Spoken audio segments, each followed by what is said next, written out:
ನಾಗೇಂದ್ರ ರಾಜೀನಾಮೆಯನ್ನ ಕೊಡಲೇಬೇಕು ಅಂತ ಬಿಜೆಪಿ ಪಟ್ಟು ಹಿಡಿದಿದೆ. ಹೋರಾಟವನ್ನ ಕೂಡ ನಡೆಸ್ತಾ ಇದೆ. ಬಿಜೆಪಿ ಹೋರಾಟಕ್ಕೆ ಈಗ ಕೌಂಟರ್ ಕೊಡೋದಕ್ಕೆ ದಾಖಲೆ ಸಂಗ್ರಹ ಮಾಡಿಕೊಳ್ಳಲಾಗಿದೆ. ಶ್ರೀರಾಮುಲು ರೆಡ್ಡಿ ವಿರುದ್ಧ ಕೇಸ್ಗಳೇನಿತ್ತು ಆ ದಾಖಲೆಗಳನ್ನು ಸಂಗ್ರಹಿಸಿಕೊಂಡಿದ್ದಾರೆ. ದಾಖಲೆ ಸಮೇತ ದೆಹಲಿಗೆ ತೆರಳಿದ್ದಾರೆ ಸಚಿವ ನಾಗೇಂದ್ರ.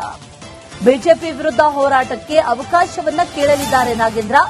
ಒಂದಷ್ಟು ಸಮಯ ಅವಕಾಶವನ್ನ ಕೇಳಿ ಕೌಂಟರ್ ಕೊಡುವಂತಹ ನಿಟ್ಟಿನಲ್ಲಿ ಸಿದ್ಧತೆಯನ್ನ ಈಗ ನಾಗೇಂದ್ರ ಮಾಡಿಕೊಂಡಿದ್ದಾರೆ ಅನ್ನುವಂತ ಮಾಹಿತಿ.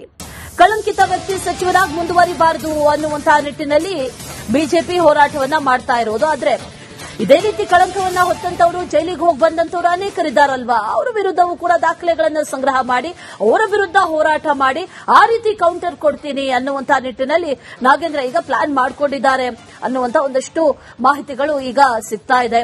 ಇವತ್ತೇ ರಾಜೀನಾಮೆ ಕೊಡ್ತಾರಾ ಅನ್ನುವಂತಹ ನಿಟ್ಟಿನಲ್ಲಿ ಪ್ರಶ್ನೆಗಳು ಒಂದು ಕಡೆ, ಅದೆಲ್ಲವೂ ಕೂಡ ಹೈಕಮಾಂಡ್ಗೆ ಬಿಟ್ಟಂತ ನಿರ್ಧಾರ. ಹೈಕಮಾಂಡ್ ಏನ್ ಹೇಳುತ್ತೆ ಅನ್ನುವಂತ ಕುತೂಹಲ ಅಂತೂ ಇದೆ, ನಿರೀಕ್ಷೆಯೂ ಕೂಡ ಇದೆ.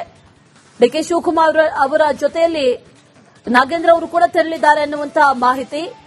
ಈಗ ಅನಿವಾರ್ಯವಾಗಿ ರಾಜೀನಾಮೆಯನ್ನ ಕೊಡ್ತಾರೋ ಅಥವಾ ಹೈಕಮಾಂಡ್ ನಾಯಕರು ಹೇಳಿರುವಂತಹ ನಿಟ್ಟಿನಲ್ಲಿ ರಾಜೀನಾಮೆ ಕೊಡಬೇಕಾಗುತ್ತೋ ಅನ್ನುವಂತಹ ಪ್ರಶ್ನೆ. ಆ ನಿಟ್ಟಿನಲ್ಲಿ ಡಿಕೆ ಶಿವಕುಮಾರ್ ಅವರ ಸರ್ಕಾರದ ಮೊದಲ ವಿಕೆಟ್ ಪತನ ಆಗುತ್ತಾ ಅನ್ನುವಂತಹ ಪ್ರಶ್ನೆ ಕೂಡ ಸದ್ಯಕ್ಕಿದೆ.